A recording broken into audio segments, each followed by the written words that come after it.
মুহাম্মদ নাম যতই জপি ততই মধুর লাগে,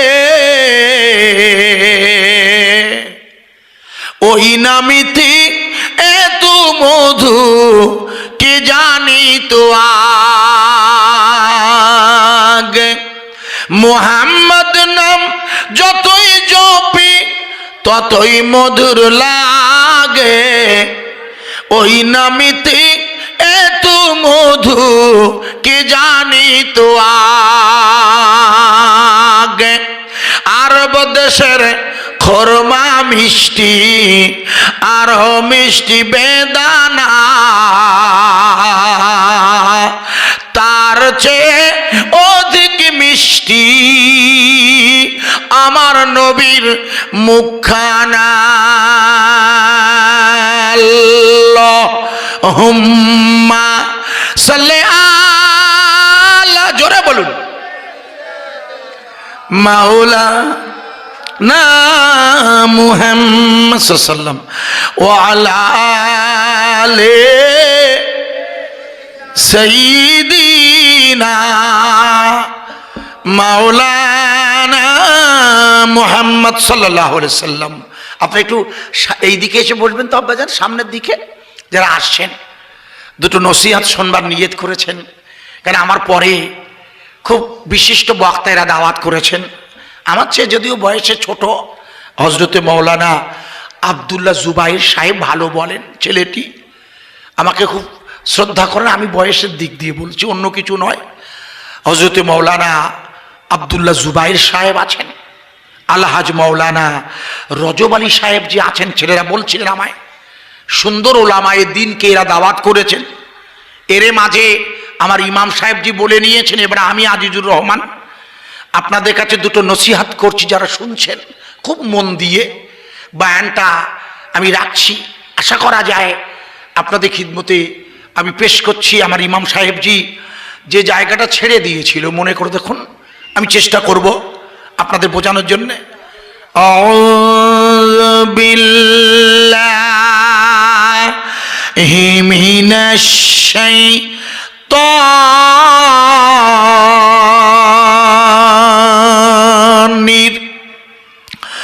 রাজিম।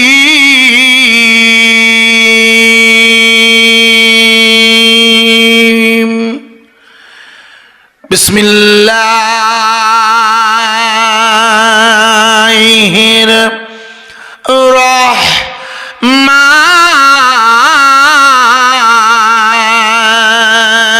রহমানির রহিম।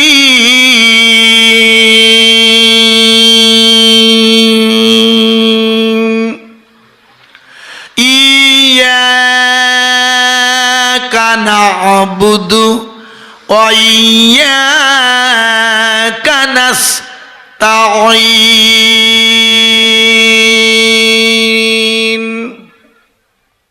মোহতারাম, এই মাহফিলের সভাপতি সাহেব, আমাদের মসজিদের ইমাম সাহেব, মুয়াজ্জিন সাহেব, আমন্ত্রিত ওলামা অতিথিগণ, শুধু আপনাদের কাছে কোরআনুল কারীমের ছোট্ট একটা আয়াত, যে আয়াতটা আপনারা সব ভাই জানেন, এজ এ মুসলিম হিসাবে যখন আপনি আপনার মালিকের জন্য সেজদা দিতে দাঁড়ান, তখন আপনাকে কোরআনুল কারীমের এই সুরটা দিয়ে মালিকের সাথে আলাপ শুরু করতে হয়। যখনই আপনি আপনার মালিকের সেজদাতে দাঁড়ান, ভাই মালিকের সেজদা দিতে হয় কেন?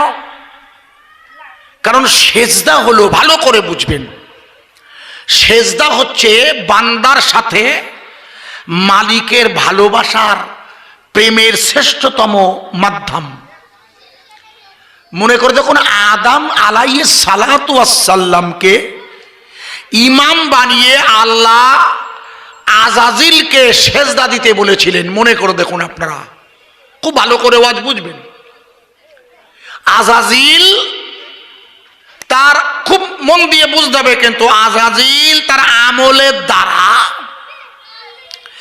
এত বেশি পরিমাণ আল্লাহর উপরে নিজের বিস্তার করেছিল, যে নিজে ভেবেছিল যে আমি সকলের চেয়ে এত উচ্চ যে মালিকের কথাটা আমি এখন আর স্বীকার করতে চাইছি না। তার মানে প্রচন্ড পরিমাণ আমলও তার অহংকার ঘুচিয়ে অহংকারে উদ্ধত করে দিয়েছিল ঈমান না থাকার কারণে। কথা বোঝা যাচ্ছে? ওয়াজ খুব জটিল, কিন্তু উনি বলছিলেন, আমি ওটাকে ব্যাখ্যা করে দিয়ে যাই, সুবিধা হবে বোঝাতে। আপনাদের পরের বায়ান বুঝতে গেলে এটুকু সুবিধা হবে। উনি বলেছেন, যেটা কি বলেছেন, উনি যা বলেছেন তার মূল কথা হচ্ছে মুখের সাথে অন্তরের মিল নেই। মুখ বলছে ফুরফুরা, উনি ওয়াজ করছিলেন, চলে গেলে বলছে বিরোধী কথা বলছিল না। হ্যাঁ না বলুন, আপনার তখন ছিলেন, আমি তখন এসে গেছি অলরেডি। উনি বলছিলেন মুখ বলছে জমি দেব, মুখ বলেছে আমি জমি দেব, জমি দিতে গিয়ে জনগণের জমি নিয়ে নিজের নামে লিখে নিয়েছে মোতোয়াল্লি, কেউ জানে না। বোঝা যাচ্ছে কি? এরকম অসংখ্য আছে। ঠিক বলছেন উনি, আমার কথা কি বোঝা যাচ্ছে? উনি ঠিক বলছিলেন ইমাম সাহেব। আকসার ঘটছে সমাজে। আপনার যখন কোনো মাদ্রাসা মসজিদে জমি বা পয়সা দেন, আপনার তাকে অন্ধবিশ্বাস করে দেন। আপনার যে টাকাটা দেন, দান দেন, সেটা অন্ধবিশ্বাস করে দেন না যে এ লোক আমাদের ঠকাতে পারে। কিন্তু দেখা যাচ্ছে চাঁদা দিয়েছেন, ঠিক সঠিক ব্যবহার হচ্ছে না। উনি যেটা বলছিলেন সেটা বলছি, ভুল বুঝলে হবে না। কিন্তু তার মানে কি? তার মানে মুখের সাথে জবানের সাথে অন্তরের মিল নেই। আমার কথা বোঝা যাচ্ছে কি? জবানের সাথে অন্তরের মিল থাকলে, অর্থাৎ জিহ্বার সাথে কলবের মিল থাকলে কোনো মুসলিম, কোনো মুসলমান, নরনারী, পুরুষ কেউ কখনো পাপ করতে পারবে না। ভালো করে বুঝবেন, কোনো মুসলিম যুবক যুবতী কখনোই পুরুষ নারী, ওই যে জাকারা উনসা বলছিল না, পুরুষ আর নারী বলছিল, উনি বলছিলেন শেষ আয়াতটা, যে কোনো নারী আর পুরুষ যারা আমল করবে তাদের প্রথম শর্ত হবে কি? ঈমান আনা। লক্ষ্য করে বুঝবেন, ঈমান কি? ঈমান হলো লা ইলাহা ইল্লাল্লাহু মুহাম্মাদুর রাসূলুল্লাহ, এটা মুখে বলা। লা ইলাহা ইল্লাল্লাহু মুহাম্মাদ রাসূলুল্লাহ, এটা কলব দিয়ে বলানো। আর লা ইলাহা ইল্লাল্লাহু মুহাম্মাদ রাসূলুল্লাহ, এটা শরীর দিয়ে মেনে চলা। হাদিসের ভাষায় হলো ইকরার বিল লিসান, জবান দিয়ে বলা, মুখস্থ করেন। আর হাদিসের ভাষায় তাসদিক বিল কলব, হাদিসের ভাষায়, অর্থাৎ জবান দিয়ে বলা, অন্তর দিয়ে মেনে নেওয়া, আর শরীর দিয়ে সেই অনুযায়ী চলা। এর নাম ইকরার বিল লিসান, ইকরার বিল লিসান, তাসদিক বিল কলব, আর আরকান বিল আহকাম, এর নাম হলো সুন্নাত। গোটা শরীর দিয়ে কোনো কিছু মেনে চলার নাম হচ্ছে আরকান বিল আহকাম, হুকুম মেনে চলা। কোন হুকুম? ওই যে কলব যেটা বলছে লা ইলাহা ইল্লাল্লাহ, মুখস্থ করবেন। আপনারা ভাইরা যারা আছেন সব ভাই মিলে নসিহতটা রাখছি, এটা মনে রাখবেন। আপনি যতই ইউটিউব করুন আর ওয়াজ শুনুন, আপনি নিজেও মনে রাখবেন ভাই, এখানে আপনারা যেহেতু বিভিন্ন ওলামার বায়ান শোনেন, ভালো, এটি আপনার নিজেরও দায়িত্বে নিজের কলবে ঈমান ঢোকাতে হবে ভাই সাহেব। বাম স্তনে দুধের নিচে যে লতিফায় কলব, কারণ ইমানের তো তিনটে পার্ট, হাদিসের ভাষা। আমি যেটা ওয়াজ করছি আপনারা শোনেন, জানেন আপনারা। এইটু বড় আলেমকে জিজ্ঞেস করবেন, যদি কেউ আমার বলে ও ভুল বলেছে, আমাকে মোবাইলে জানিয়ে দেবে, শিখিয়ে নেব। ইমানের প্রথম পার্ট লা ইলাহা ইল্লাল্লাহ, মুখে বলা, ইকরার বিল লিসান, হাদিসের ভাষা। আর লা ইলাহা ইল্লাল্লাহ কলব দিয়ে বলা। আপনি আর বলবেন না, ও আপনি আর বলবেন না, বলো, এ আর বলবে না, এর ভিতরটা বলবে। বোঝাচ্ছে কি? হ্যাঁ না বলুন। বাম স্তনের দুধের নিচে যে গোশ আছে, যা মুদগাতান জাতাদান, আব্দুল্লাহ ভাই, আপনার বাম স্তনের দুধের নিচে আপনার এবং আপনার আম্মার, আপনার আব্বার, আমার স্ত্রী, আমার মায়ের, সব ভাইয়ের, লোকনাথ বাবারও ছিল, লোকনাথ বাবারও, সব ভাইয়ের, হিন্দু মুসলমান জৈন খ্রিস্টান সকলের বাম স্তনের দুধের নিচে আল্লাহ লতিফায় কলব ফিট করে দিয়েছিল। কখন? মনে করি লাকাদ খলাকনাল ইনসানা ফি আহসানে তাকওয়িম, যখন আল্লাহ মানুষকে বানিয়েছিল সুন্দর অবয়বে। আমাদের যে বানিয়েছে আল্লাহ, এটা শুনো সুন্দর চেহারা না আমাদের? সুন্দর কোন দিকটা? ভিতরটা, বাইরেরটা নয়। দেখবেন বাইরে অনেকে কানা, খোড়া, অ্যাবলিশড, প্যারালিসিস, ওটা নয়, ভিতরটা, শরীরের ভিতরের পার্ট। কোরআন বলছে, আল্লাহ আমি নয়। অতীন, সূরা ৩ ইমাম সাহেব পড়ে সব সময়, অতীন অজাইতুন ওয়াতুরি সিনিন ওয়াহাজাল বালাদিল আমিন লাকাদ খলাকনাল ইনসানা। খুব ভালো করে শুনবেন, কেন মানুষ ইমান হারিয়ে যাচ্ছে আর কেন আমল করলেও কাজ হচ্ছে না? এখানে উত্তর আছে।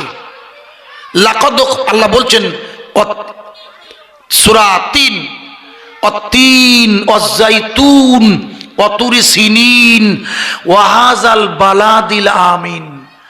আমি ডুমুর এবং জয়তুন ফলের কসম করছি, আমি কসম করছি সিনাই পর্বতের, যে সিনাই পর্বতে ওই গাজার এবং পশ্চিম তীরের মুসলিমদের, যার আসল নাম ফিলিস্তিন, যে মুসলমানদের ওই ফিলিস্তিন থেকে সরিয়ে মিশরের সিনাই পর্বতে নিয়ে যেতে চাইছে তাড়িয়ে, তাই আজ ৩ মাস ধরে যুদ্ধ চালাচ্ছে ইসরায়েলের নেতানজিহুয়ারা। ওদের উদ্দেশ্য কি? গোটা ফিলিস্তিনটাই দখল করে ইহুদি রাষ্ট্র বানানোর। তাই ওরা পরিকল্পিতভাবে হামলা চালিয়ে ৩ মাস হতে গেল। ভাইয়া খুব ভালো করে ওয়াজ বুঝবেন, আল্লাহ পাক যদি ক্ষমতা দেন আমাকে আপনাদের বোঝানোর চেষ্টা করছি। কারণ ইয়াকানা আবুদু, আমরা ইবাদত করি কার? আরে জোরে বলুন, আরো জোরে। কোন আল্লাহর? কোন আল্লাহর বলুন ভাই আব্দুল্লাহ ভাই, একটু আপনার যা মনে হয়। সৃষ্টিকর্তা আল্লাহর। বেশ, আপনাদের আর কারণ কিছু মনে হয় যে আমরা ইবাদত করব সৃষ্টিকর্তা আল্লাহর? আব্দুল্লাহ ভাই যেটা বললে, আপনাদেরকে আর কারো মনে হয় যে না এর সাথে আর কিছু বলা যায়? সবাই একমত? সবাই সবাই তা হবে কেন? ওর চিন্তার সাথে আমার চিন্তা মিলবে না, একটু তো এক হওয়া কথা না? আমি একটু বলি তাহলে দেখুন মিলে কি। আমি বিশ্বাস করি আপনি যেটা বলছেন আল্লাহ আমার সৃষ্টিকর্তা, আমি ওটাকে একেবারে অন মাই হেড, আমার মাথার উপরে রেখে বলছি, আমার আল্লাহ এমন আল্লাহ। একটু ভালো করে বুঝবে খোকা আব্দুল্লাহ ভাই, কমিটির ছেলেরা, গ্রামবাসী ভাইয়েরা, আমার ইলাহা, আমার আল্লাহ এমন আল্লাহ যে আল্লাহর ধ্বংস হয় না। কারণ এই পৃথিবীতে আল্লাহ বাদে আর যত সৃষ্টিকর্তা বলে দাবি করছে যারা, এরা সবাই ধ্বংস হবে। কুল্লু মান আলাইহা ফান। এই পৃথিবীতে যা কিছু আছে সব ধ্বংস হবে। এই প্যান্ডেলটা কাল থাকবে? হ্যাঁ না বলুন, জোরে আওয়াজ দেন। 37,000 দুর্গা পূজা হয়েছে এবার পশ্চিমবঙ্গে। মমতা ব্যানার্জির সরকার 70,000 করে টাকা দিয়েছে প্রতিটা ক্লাবের। তারপরে হয়েছে মনে করে দেখুন লক্ষ্মী পুজো, তারপরে হয়েছিল মনে করে দেখুন কালী পুজো, তারপরে হয়েছিল কার্তিক পুজো, তারপরে হয়েছে জগদ্ধাত্রী পুজো। আর আমি ওই সময় বাংলাদেশে ছিলাম, আমি গত শুক্রবার পরশুদিন শনিবার তো বাড়ি এসেছি না জানে, যাই হোক আপনার বাংলাদেশে ছিলাম। বাংলাদেশে এবছর হাসিনা সরকার 32,000 পুজো করিয়েছে, 32,000। আপনারা ভালো করে বুঝবেন, তাই পুজো হোক আর যে কোনো অনুষ্ঠান হোক, যেসব দারুণ করে বানানো হয়, যা প্যান্ডেল গেট, ওই যে ওখানে যে গেটটা বানিয়েছে লোকনাথ বাবার মন্দিরের মুখ যাবার পথে যে গেট বানিয়েছে রাস্তার উপরে, সরকার বানিয়ে দিয়েছে ঠিকই আছে, কিন্তু ওই যে গেট বানিয়েছে ওই গেটটা কি থাকবে? ওই গেটটা সেদিন নষ্ট হয়ে যাবে। ইজা জুলজিলাতিল আরদু জিলজালাহা, মারাত্মক ভূকম্পনে পৃথিবী যেদিন ধ্বংস হবে। আর জাপানের অবস্থা ভেবে দেখুন, জাপান গতকাল রিক্টার ছেলে একটুখানি নড়ে উঠেছে ভূমিকম্পে, সব লন্ডভন্ড করে দিয়েছে, সব কিছু লন্ডভন্ড করে যিনি চিরঞ্জীবী তিনি হলো আমার আল্লাহ। একটু জোরে বলা যাবে না? বোঝা যাচ্ছে কি আমার সৃষ্টিকর্তা কোন ইলাহা, যে ইলাহার মরণ হয় না। ভালো করে বুঝবেন, যে ইলাহা আল্লাহু লা ইলাহা ইল্লা হুয়াল হাইয়ুল কাইয়ুম। কোন আল্লাহর ইবাদত করছেন? যে আল্লাহ দেখছেন আজিজুর ওয়াজ করছে। কোন আল্লাহর? যে আল্লাহর সেজদা দিলে মাটিতে সুবহানা রাব্বিয়াল আলা বললে আল্লাহ বান্দার নিকটে এসে যায়। কথা বোঝা যাচ্ছে না? তাই আজাজিলকে আল্লাহ বলেছিলেন তুমি আমার আদমের সেজদা করবে, ওটা হচ্ছে আমার খলিফা। বলেছিল হ্যাঁ না বলুন? আরে আদমকে বলেনি আল্লাহর আজাজিলকে? আজাজিল তখন তো ইবলিস হয়নি, তখন তো ওনার নাম আজাজিল। উনি গোটা পৃথিবীর সর্বত্রই যেখানে যেখানে সৃষ্টি সব জায়গায় সেজদা দিয়েছে, এমন জায়গা নেই সেজদা নেই আজাজিলের। এত এলেম তার, এত জ্ঞান তার, এত তার জ্ঞান, ভালো করে বুঝবে খোকা, এত জ্ঞান তার, ফেরেশতাদের চেয়ে সে আল্লাহর কাছে অত্যন্ত গুরুত্বপূর্ণ হয়ে দাঁড়ালো। ফেরেশতারা নূরের তৈরি, আর মনে করে দেখুন আপনারা সবাই জানেন জিন হচ্ছে আগুনের তৈরি। তাই জিন আজাজিল বললে আমি মাটির তৈরি, আদমকে সেজদা দিতে পারি না। তার মানে এত এলেম আজাজিলের কোনো কাজে লাগলো না, কারণ সে লা ইলাহা ইল্লাল্লাহ বিশ্বাস করে আল্লাহর হুকুমকে। বোঝা যাচ্ছে ওয়াজ? ভালো করে বুঝতে হবে বায়ান। সে আল্লাহর হুকুম মানে নাই, তাই সে হয়ে গেছে ইবলিস। আপনিও হয়ে যাবেন আল্লাহর হুকুম না মানলে। তাই আপনার আল্লাহর হুকুম প্রথমেই মানতে হবে। কি দিয়ে? প্রথমেই মেনে নিতে হবে এই পৃথিবীর মালিককে। জোরে বলুন, আরো জোরে। কোন আল্লাহ? যে আল্লাহর মরণ হয় না। তাহলে আব্দুল্লাহ ভাইয়ের সাথে আমার খাটলো, ওই আল্লাহর সেজদা আমিও করেছি। এশার নামাজ আমি পড়ে নিয়েছি, 6টায় 22 ওয়াক্ত হয়ে গেছে, আমি পড়ে নিয়েছি এশার নামাজ। আপনারা পড়ে নিয়েছেন বা পড়বেন পরপর সময়ের সাথে। বড় রাত, ওই মালিকের সেজদা দিয়েছি আমি, যে মালিক চাইলে দিতে পারি। আমি ওর কাছে চাইবো কেন? যার নিজের নড়ার ক্ষমতা নেই, পাগলা, সে নিজে বাঁচে না, আমি তার কাছে চাইতে পারি না। এতটুকু জ্ঞান বোধ আপনার নেই? ওই মালিকের কাছে চাইতে হয়। আমি উদাহরণ দিচ্ছি, আমার ওয়াজ বোঝা যাচ্ছে? বুঝতে পারছেন? একটা টাটকা উদাহরণ নিন, আগে সময়ের দিকে তাকিয়ে বলছে, একটা টাটকা উদাহরণ দিয়ে দিই, মাথায় ঢুকে যাবে আশা করা যাচ্ছে, আশা করছি। আপনার মনে নেই বলে মনে করিয়ে দিচ্ছি। এটা মনে করে দেখুন, জায়গাটার নাম হলো সিন্দাওয়াড়া। সিন্দাওয়াড়া, রাজ্যটার নাম উত্তরাখণ্ড। মনে করে দেখুন, রাস্তা বানাতে গিয়ে পাহাড় কেটে সুড়ঙ্গ বানিয়ে হাই রোড বানাতে গিয়ে ওই পাহাড় ধসে 41 জন শ্রমিক সুড়ঙ্গের মধ্যে আটকে পড়েছিল। মনে আছে আব্বা? আই আব্দুল্লাহ ভাই, মোবাইল দেখেননি? সবাই মোবাইল নিয়ে ঘুরতে। আমি রাতের বেলা ওয়াজে যাচ্ছি, একটা ছেলেকে আমার ড্রাইভার জিজ্ঞেস করবেন, ঠিকানা জিজ্ঞেস করছি, আর যে কোকা অমুক জায়গায় যাবো, রাত 11টা বাজে। ও বলছে সোজা, তার মানে ও আমার কথা শুনিনি।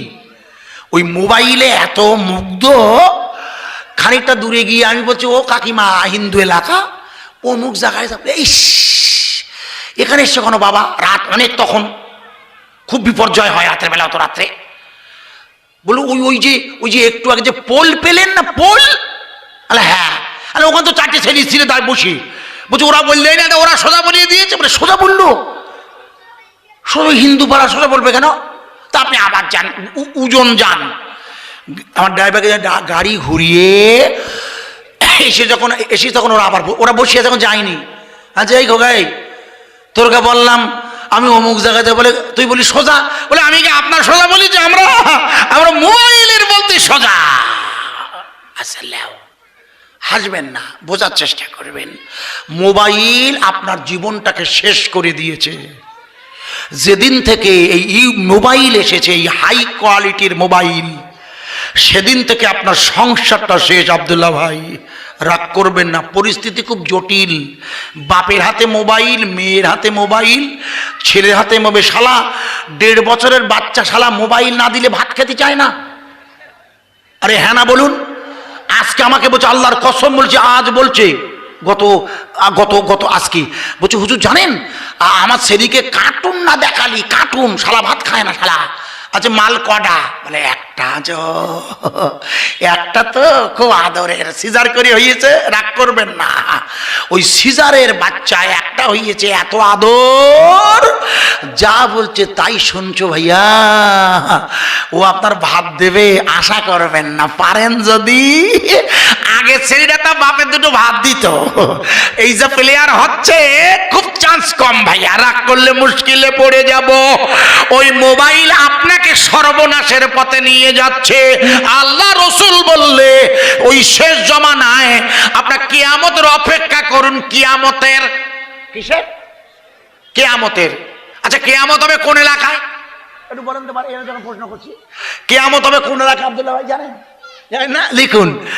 যে এলাকার প্রাচীন নাম ছিল শাম, যে এলাকার প্রাচীন নাম ছিল শাম, সিরিয়া, বর্তমানে যার নাম লেবানন, যার নাম জর্ডান, যার নাম ফিলিস্তিন, যে এলাকায় যুদ্ধ হচ্ছে, ওই এলাকা ব্যাসিস কিয়ামত হবে। তা না হলে তো ইমাম মেহেদি আসবে না, ও খোকা, ঈসা রুহুল্লাহ আসবে না আবার। আরে ঈসা রুহুল্লাহ আসবে না? আসবে কোথায়? এটা জানি না কোথায় আসবে। দামাস্কের মসজিদ। খবর এক আলেম বলছে মক্কার কাবার সাথে বাজে কথা, মিথ্যে কথা, মিথ্যে কথা, মিথ্যে কথা, জানে না। ইউটিউবে আছে দেখবে, দামাস্কের মসজিদে আসবে ঈসা রুহুল্লাহ। মনে রাখবেন, দাজ্জালের সাথে লড়াই করতে দামাস্কের মসজিদে ঈসা রুহুল্লাহ 2 ফেরেশতার কাঁধে ভর দিয়ে নেমে আসবেন। আর মক্কার মদিনায় দাজ্জাল ঢুকতে পারবে না। মুখস্থ রাখেন, পৃথিবীর সর্বত্রই দাজ্জাল যেতে পারবে, কিন্তু মক্কা আর মদিনায় দাজ্জাল যেতে পারবে না। এই দাজ্জালকে হত্যা করতে, কারণ দাজ্জাল কোন বংশের লোক? কে বললে? কিছু বললে না? দাজ্জাল কোন বংশের? কে বললে? ইহুদি। কে বললে? কে? আপনি আপনি ভয় পাচ্ছেন? ঠিক বলেছেন তো, নারায়ে তাকবীর, ঠিক বলেছেন আপনি। দাজ্জাল ইহুদি বংশের লোক, ঠিক বলেছেন। দাজ্জাল ইহুদিদের নেতা হবে, দাজ্জাল হবে ইহুদিদের মসিহ। যে ইহুদি সে লড়াই হচ্ছে খোকা, আগে ভালো করে বোঝো। দাজ্জাল হবে ইহুদিদের মসিহ। মসিহ বোঝো? মসিহ মানে উদ্ধারকর্তা। যেমন আমাদের মসিহকে, আমাদের মসিহ হচ্ছে মুহাম্মাদুর রাসূলুল্লাহ সাল্লাল্লাহু আলাইহি ওয়াসাল্লাম, আমাদের মসিহ। উনি আমাদের ইমাম, উনি আমাদের নেতা, সারে আরে কায়নাত তাজদারে মদিনা। একটু জোরে বলা যাবে না সুবহানাল্লাহ? তাই ইহুদিরা বিশ্বাস করে দাজ্জাল হলো আমাদের মসিহ। এখনো দাজ্জাল আসেনি। এই জন্য ইহুদিদের 90% লোকের বিশ্বাস, ইসরায়েল যে জায়গাটা মুসলমানদের দখল করেছিল অবৈধ করে করেছিল, ন্যায় নয়, অন্যায়। ইসরায়েলের জোর করে যে এলাকাটা দখল করেছে 1948 সালে, অধিকাংশ জায়নবাদী বাদে অন্য ইহুদিরা ওটাকে মানে না। কারণ কারণ কারণ দাজ্জাল আসবে না ইহুদিদের কোনো দেশ থাকলে। ভালো করে শুনে নিন। আর দাজ্জাল নয় ইহুদিরা, ভালো করে বোঝাচ্ছে। এসে গেল বলে বলে দিয়ে যাচ্ছি, শুনেন। এসে গেল বলে এবার বলুন, ঈসা রুহুল্লাহ ওরফে খ্রিস্টানদের ভাষায় যিশু খ্রিস্ট, আমরা যাকে ঈসা রুহুল্লাহ বলি, আমরা যিশু খ্রিস্ট বলি না, ওনারা বলেন ঠিকই আছে বলুন। এই ঈসা রুহুল্লাহ ওরফে যিশু খ্রিস্ট তথা ঈসা রুহুল্লাহকে ক্রুশবিদ্ধ করেছিল কারা? হ্যাঁ না বলেন? আব্দুল ভাই জানেন? এবার এটা শুনে নেন। ঈসা রুহুল্লাহ আলাইহিস সালামকে ক্রুশবিদ্ধ করেছিল, যদি ওনাকে হত্যা করতে পারেনি। ওনাকে দুই দিক দিয়ে, মানে যারে বলে প্লাস, কাঠের উপরে দিয়ে মেরে ফেলতে চেয়েছিল ওরা, হাতে পেরেক ফুটিয়ে, যেটা ছবিটা দেখেন। ওরা চেয়েছিল, ওরা হলো ইহুদিরা। কারা? ইহুদিরা। তাহলে মুসা আলাইহিস সালাম নয়, ঈসা রুহুল্লাহকে মেরেছিল কারা? জোরে বলুন। ইহুদিরা। ইহুদিরা খ্রিস্টানদের ধর্মগুরুকে মেরেছে বলো, বোঝার চেষ্টা করবেন। তাহলে হিসেব অনুযায়ী ইহুদিদের সাথে খ্রিস্টানদের বন্ধু হতে পারে না। আমার কথা বোঝা যাচ্ছে কি? যেমন ইহুদি আর নাসারারা মুমিনের বন্ধু হতে পারে না কখনোই।